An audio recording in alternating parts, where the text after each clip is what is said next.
We got our man Mike Sando from The Athletic here, who he has picked to win the NFL Coach of the Year at the halfway point over Dan Campbell. We'll find out. You are Locked On Lions, your daily Detroit Lions podcast.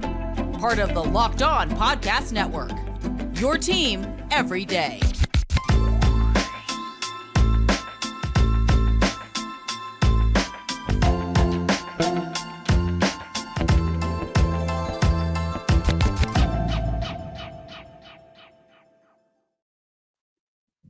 And what's good, everybody? Matt Dery with you. It is a Tuesday edition of Locked On Lions right here on the Locked On Podcast Network. Indeed, your team every day, Tuesday, November 7th into Wednesday, November 8th. For all of you driving into work and listening and making us your first listen on a Wednesday morning, we appreciate your time and thanks for joining us. Lions, get ready for the Chargers on Sunday in Los Angeles. Mike Sando from theathletic.com is our guest today, going to join us momentarily. We got to tell you the Locked On Lions today, brought to you by FanDuel. Make every moment more right now. New customers get $150 in free bets or bonus bets with any winning $5 moneyline bet. That's right, $150 for free if your team wins. Visit FanDuel.com/lockedon to get started. Lions coming off a bye at 6-2, starting to get healthy. Good news, Jonah Jackson saying today he's going to be ready to go this week. We told you yesterday about David Montgomery and, of course, Frank Ragnow coming back. Mike is with us here. We always read him at theathletic.com. Mr. Sando, good to see you, my friend. It's good to be here. How are you? Hanging in, man. We're doing all right. Everybody excited, certainly, about this start at 6-2. Lions off a bye, getting the Chargers this week. I want to ask you about LA, but how do you view kind of where Detroit sits right now in the pecking order in the NFC? Pretty good. I think it on a week-to-week basis, it does change. The 49ers are in a funk right now. For a long time, they look like the best team. The Lions have been pretty consistent. You have to put them, probably just a notch below the Philadelphia, who's been to a Super Bowl. We'll see where San Francisco's at. I think Dallas is kind of up and down. They sort of, read their press clippings a little bit when it's going well. So we'll see if they can show some consistency. I think Detroit's just probably a notch below the very top, but right up there in the mix. And we'll see how it goes with Chargers, Bears, Packers, Saints, some of these games coming up. Maybe they'll stretch it out. It's interesting because going back to last Monday night when they beat the Raiders, obviously Las Vegas was going through Armageddon during that game. And the Lions actually can play better. You sit here at 6-2, but, Dan Campbell talked about red zone problems, the Goff pick 6. 6-2 and knowing that maybe they can raise the ceiling a little bit is probably a good thing, right? Oh yeah, I think it is. I think there's really not much to complain about the first part of the season. I think other than probably the two better teams they played since the upset of Kansas City in the first game were Seattle and Baltimore and didn't win. So I think you want to see, is that a signature win over Kansas City this far away from it, given where sort of we now know the Chiefs were on offense, obviously the Kelsey situation. I think you're looking for those, right? We've already established the Lions as a good team. So you want to see in some of these bigger matchups, knock off some of these teams. Now, that being said, Baltimore just took Seattle to the woodshed too. So maybe they're way better than we thought, and we should discount a big loss to them. I was going to ask you, after what the Ravens have done at home to the Lions and Seahawks, what does that say about those two teams? Or is it just that the Ravens might be the class of the AFC? Yeah, I think the Ravens must be pretty good. I know they've been great on defense the whole year. The offense has been a little up and down, a little sporadic, kind of finding its way, but certainly good enough. And, I think Detroit and Seattle are two kind of upstart teams that thought they were going to do a lot better in that matchup. So it is a little humbling when you just get, you get boat raced in the game. It's a little bit, okay, you shrug it off and get back to the drawing board a little bit, but it does stick in the back of your mind. Maybe it is Baltimore, but those were two resounding wins that were much more lopsided than I think either team ever would have hoped. You're looking at a matchup like that to just match up physically, to really, Baltimore's program is well established. The defense has been really good the last year or so. And so, hey, it's going to be a AFC North sort of bruising type of battle, and you'd like to hold up in that. And so I think it's a little bit telling that at least these two teams that are good, but still finding their way and establishing that identity more fully, just didn't even match up at all. Mike Sando with us from theathletic.com. One of the reasons why I subscribe is to read his stuff each and every week at The Athletic. His Pick Six column from yesterday I want to get to in a second. What do you like most about what you've seen from Detroit through 8 games? Well, I think that there's a confidence for the most part with the team and what they're doing, so that even when they do stub their toe and have a loss, there's not a feeling of like, okay, is it precarious, right? I think they've established themselves enough and how they want to play, the people they've got on the staff. I think that's one thing Dan Campbell's done a good job of, is just kind of over the last couple of years reconfiguring that, knowing when to make changes, knowing when to stay the course. I just feel pretty good about their overall operation. I think it's been an affirming year that way. There wasn't a big step back with the expectations, that sort of thing. So I would say, that's probably number one. And then more specifically would be, the offense has just looked really, really good a lot of the year, really very productive. And you now feel, I was going back and reading some stuff from last year, early in the year, maybe October of last year. It was kind of assumed then that, Jared Goff wouldn't necessarily be the long-term quarterback. Remember, the team started slowly. I think we have a pretty good feeling now, and that's been affirmed this year. I think that's really important. You're famous for your quarterback tiers piece right before the season. Anything changed with Goff? And what's interesting, it's tough to gauge all this past weekend you had Brett Rippon starting and Jaron Hall, and obviously Dobbs took over. Right now it's quarterback play in this league is a mess, but where do you have Goff right now if you had to redo it? Yeah.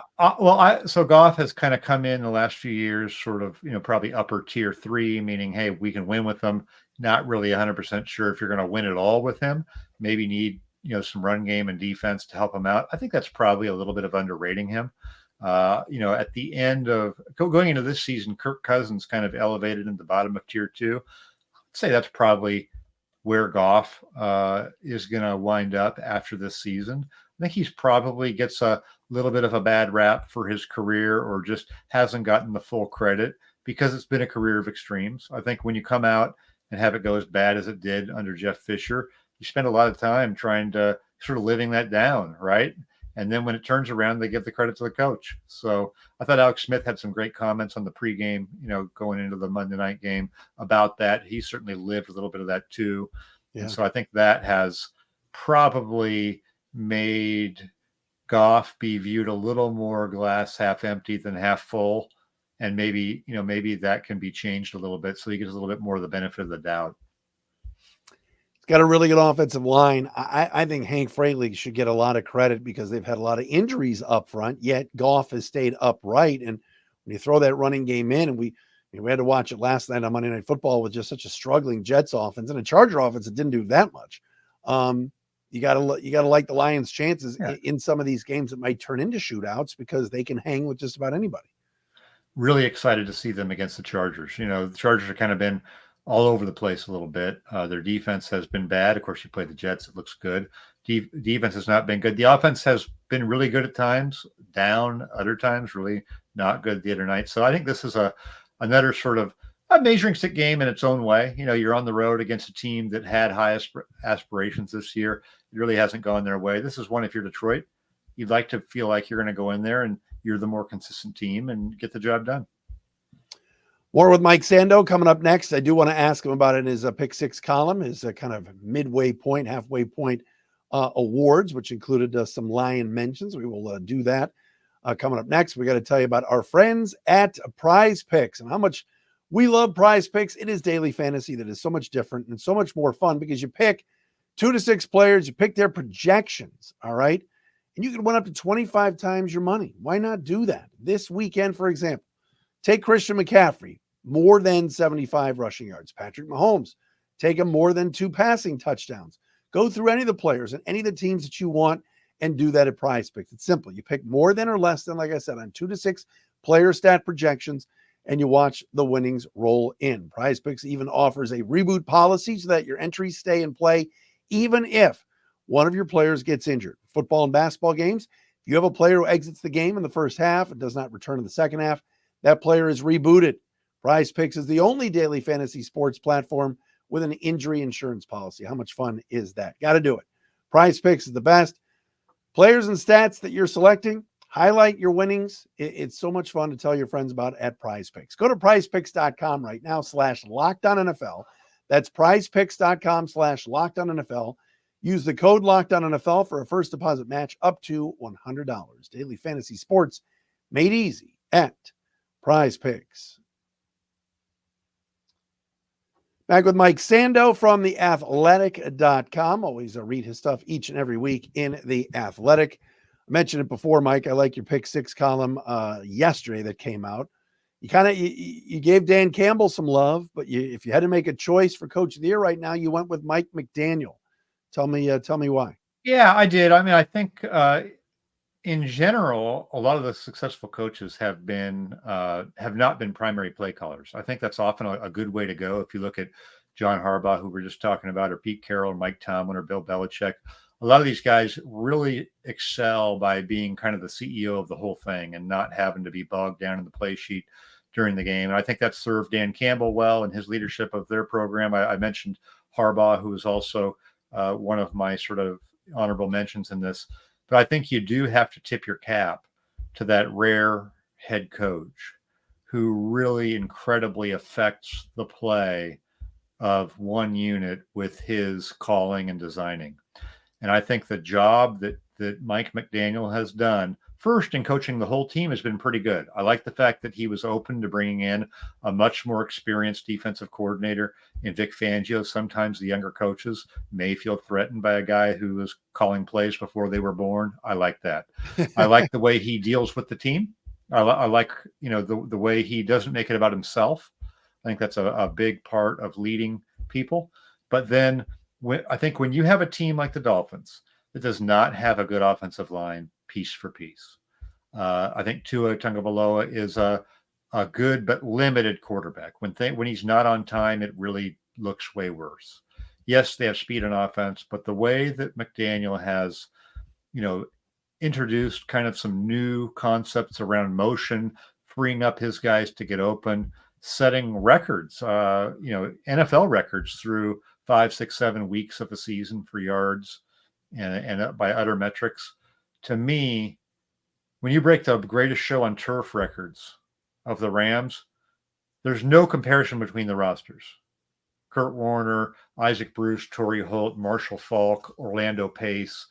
There's like 6, 7 Hall of Famers there. And so when you're doing that with a quarterback who was almost on his way out of the league not long ago, I do tip cap to that. So, we'll see if they can do it over the course of the season, but I think was enough for me.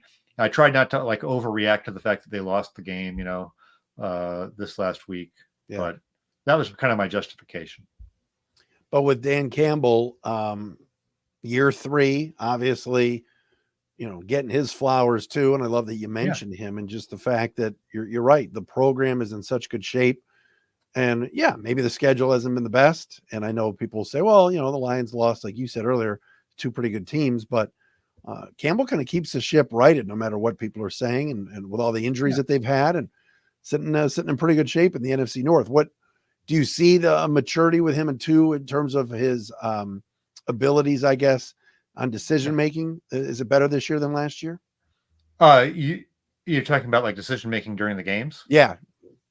Well, I can't think of anything this year off the top of my head that was like a big red flag. So help me out on that. What do you think? I mean, you've watched that aspect of it more. Has there been any sort of a slip up this year? I just think for sure, like last year, they constantly going for it. And then the game in Minnesota that probably cost them the playoffs. And then this year, it seems like it's steady. It just seems like, hey, if Dan Campbell decides to punt, fans are good with it. If Dan Campbell decides to go, it usually turns out to be okay. It's just interesting from your perspective, because you could definitely make a case that he could be coach of the year based off people will say, well, Mike McDaniel's got Tyreek. Who do the Lions have? Well, Lions might not have Tyreek Hill, but Amon-Ra St. Brown's pretty damn good. Yeah, well, I mean, the Lions have a better offensive line. Their quarterback's probably at least as good. So I mean, everyone has.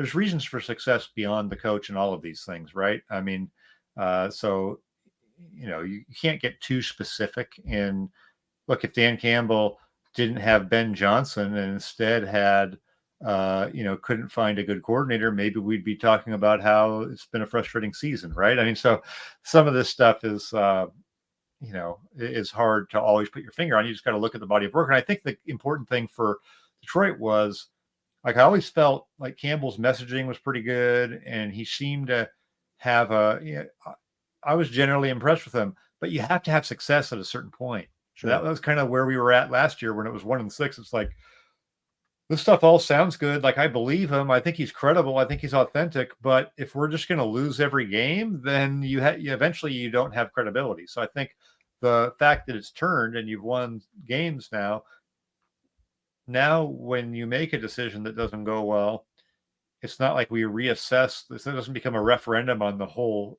tenure of him being there, right? Yeah. We're beyond that. Of course, you're going to have games where you're going to second guess a decision where it backfired or you would have done something else, but it's not a week-to-week thing. How good of a job, Mike, is Kevin O'Connell doing in Minnesota? I mean, all of a sudden, the Vikings are only a game back of the Lions, and half their roster's been hurt, and they tore apart their defense. I know. We just assume the Lions are going to win this division. I mean, I think they're going to. I don't know that that's going to keep up for them. But a couple things with Kevin O'Connell. One, it's always a little bit risky to change defensive coordinator and to go with a new system to Brian Flores this year. Your personnel probably wasn't ideally matched. The clock's already kind of ticking. You've been there a year. So that can be a risky thing to do. But it seems like, the defense is definitely coming around a little bit. So just as we give Dan Campbell some credit for promoting Ben Johnson or sticking with Aaron Glenn or making these types of changes, you have to give O'Connell some staff credit there. And then I would give him some credit for, look, he's got hands on quarterback as a coach. Kirk Cousins was playing some of the best ball of his career in the second year in the system.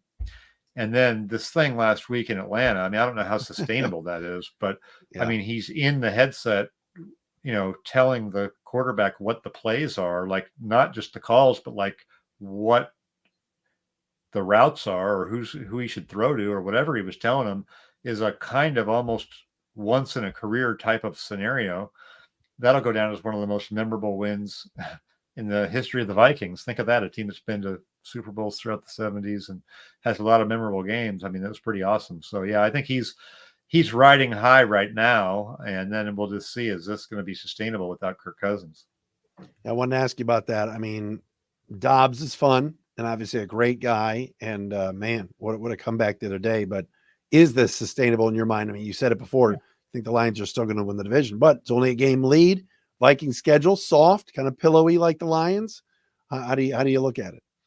Yeah, I would think that it's going to show itself that Josh Dobbs will show himself to be kind of a high-level backup over the course of the season. I think that kind of happened some in Arizona. I mean, obviously they were going to have Kyler Murray back. That's part of the reason they made the change. But, there's also a number of plays in most games when he's played that, he does make some mistakes or bad throws that can get you a bench. Now they're in a little bit of a desperate situation. So they may need him to go the rest of the year and maybe over a short period of time with a little bit of energy and confidence in him from the team now and the caller, maybe we can get the best of Josh Dobbs for the rest of the year and he can springboard it into, maybe some kind of an opportunity in the off season. But I think in general, the more games you play as a backup, the more things kind of regress to you probably being a backup. I was talking to a friend of mine from Pittsburgh that said they can do this Josh Dobbs dance all they want, but the bottom line is he was beaten out here. This was in Pittsburgh years ago by Mitch Trubisky. I said, well, I guess that's true, but guys can improve. I'm not saying Dobbs is going to lead them to the playoffs, but it's kind of weird how this has gone with the quarterbacks all year, right, Mike? Well, I mean, look at Geno Smith. Everyone was laughing at him, being the starter for Seattle, and then they went 9-8 or whatever. And it's not like he went to a Pro Bowl. So that would have been I do think when somebody believes in you as a quarterback and has confidence in you, I think it does go a long way. most of these guys are there because they have some talent. They know how to throw the football. Most of them can throw a good ball. So you are dependent, on the situation that you're in, the system, the belief level by whoever's invested in you, and those sorts of things. So you can definitely look better in one spot than you do in another. I mean, we look at Jared Goff. I mean, he's living proof of that. So Dobbs is not Goff. He was not going to be a top 5 pick in the draft, but it doesn't mean that he can't be a solid, right, at his best. So I'm anxious to just see how it goes. I wouldn't write him off, but you just sort of know that in general, he's got to prove it more than you're going to believe it till you see it. No question about it. All right, final thing for Mike coming up next. I want to ask him about this Sunday's opponent. Lions will be in LA to take on the Chargers. There's going to be a lot of Lion fans in the building. We will do that coming up next. First, though, got to tell you about our friends at FanDuel. Score early this NFL season with FanDuel, America's #1 sportsbook. Right now, new customers get $150 in bonus bets with any winning $5 moneyline bet. That's $150 if your team wins. If you've been thinking about joining FanDuel, no better time to get in on the action than right now. Got NBA, NHL going on, college football, the NFL. Get it all at FanDuel. The app is easy to use. They got a wide range of betting options, including spreads, player props, over-unders, and more. So go to FanDuel.com/lockedon and kick off the NFL season properly with FanDuel. FanDuel, official partner of the NFL. I'm back with Mike Sando from theathletic.com. Please subscribe and check out his work. Does a fantastic job. Always read his stuff each and every week at theathletic.com. All right, Mike, 4-4 Chargers hosting the Lions this weekend. Never easy to go out west. Nance and Romo game at 4:00 on CBS. What'd you think of of LA last night, and what do you think of this matchup? Well, I mean, it's a pretty low bar to clear when you've got the Jets basically going backwards on offense the whole time. So when I look at the Chargers, they've played 3 really good defensive games this year. Here were the opponents: the Jets, the Raiders, and the Bears. So all of those teams might have been playing with somebody other than the quarterback that was intended to be the starter that year. Yeah. I think off the top of my head on the Raider game. Yeah, it was Aiden O'Connell in the Raider game. So they basically had 3 backup quarterbacks that they had good games against. So the other teams that they weren't as good on defense against were Miami, Kansas City, Minnesota, Dallas, and Tennessee. So you would think the Lions would fit into that second group, right? More than they would be in the backup quarterback group. So I think it's going to be a game where the Lions do pretty well on offense, and it's going to come down to, can they stop, Justin Herbert and that offense of the Chargers? So it could be a competitive game. I think if you look at the start of the year, the Chargers had a shootout with Miami. They're certainly capable, but it would probably, this is probably one, if you're Detroit, you'd be disappointed if you don't get it. Interesting. I was watching last night and obviously kind of just scouting. Herbert's awesome, but other than Eckler and Allen, that offense is terrible. Like the other receivers can't catch, nor can they get free. And it's like, and they don't tight ends either. It was amazing to me. So what a credit to that kid. And you got to figure if the Lions can kind of bottle up Eckler and Allen, I think they'll be in good shape. Don't you think? Yeah. I do. I think they should win the game. But you got to still play them. No question about it. Joey Bosa and Khalil Mack. That'll be a handful. That'll be something to watch. Lion tackles obviously are very good with Decker and with Sewell, but how good are those two guys when you talk about bookends in this league? Yeah, well, I think Bosa's excellent. I think he's a real game plan consideration who could ruin the game for you. I don't think Khalil Mack is anymore at the stage of his career. I think he had a 6-sack game against Aiden O'Connell, who we mentioned, but I don't think that he is, a dominant force play to play like he used to be right now. But Bosa, you saw, I mean, he got the sack and took the ball. You saw that play in the Monday night game. He hit it out, and he's the guy to land on it. I think he's, somebody from a scheme standpoint you got to be aware of and potentially have help in certain situations. And I don't think Aaron Glenn needs me to say that. That's pretty apparent. By the way, Jets Raiders Sunday night. I cannot believe they didn't flex. I can't watch the Jets anymore, Mike. I can't. They're on it's like Jets and Giants are force fed to us. And I get it. It's New York. My goodness, Jets in prime time again next week. I don't know if I can do it. There's a little bit of a curiosity with it's a little bit of the Raiders were like a little bit of a curiosity. You know, they were smoking cigarettes after that big win over the Tommy DeVito Giants. You know, oh my, it kind of reminded me of the Colts winning in Jeff Saturday's first game a little bit. Although I think the emotions are more you know, authentic for the excitement in that locker room for the Raiders with the coaching change. But you know, we'll see. I agree, it's not an ideal matchup, but there's a little bit of a curiosity factor, at least, with Antonio Pierce coaching and the Raiders. Mike, appreciate the time. Thanks so much for doing this. Thank you. Mike Sando with us from theathletic.com. This is a Tuesday edition of Locked On Lions.